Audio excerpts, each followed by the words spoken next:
i davant meu la brisa rellisca entre les branques dels roures, brillant i líquida.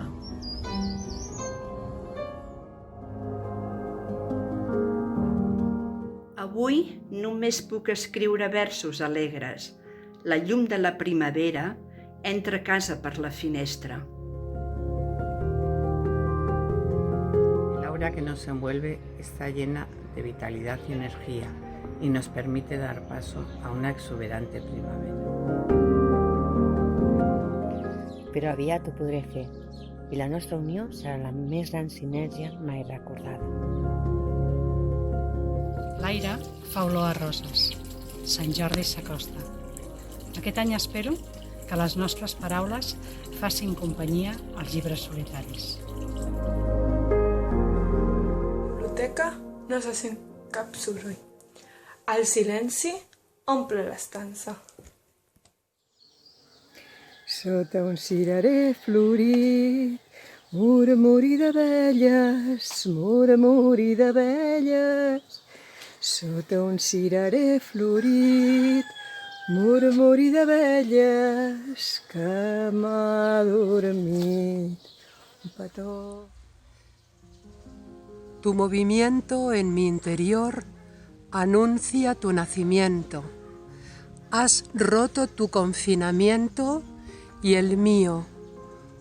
Con tu llanto canto a la vida recién estrenada.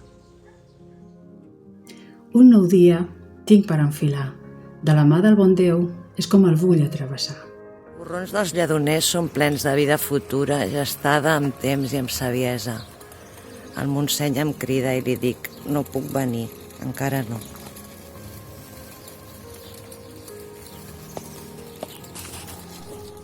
Però aviat ho podré fer i la nostra unió serà la més gran sinergia mai recordada.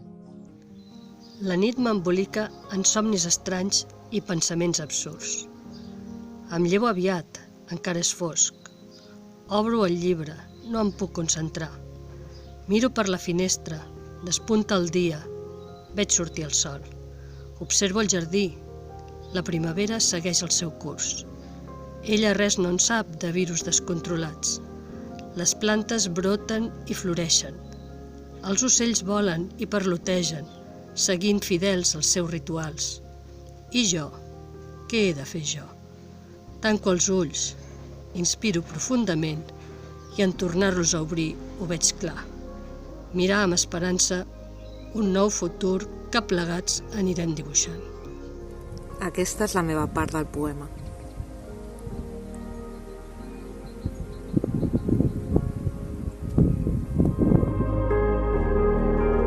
Pero tened seguridad de que todo volverá.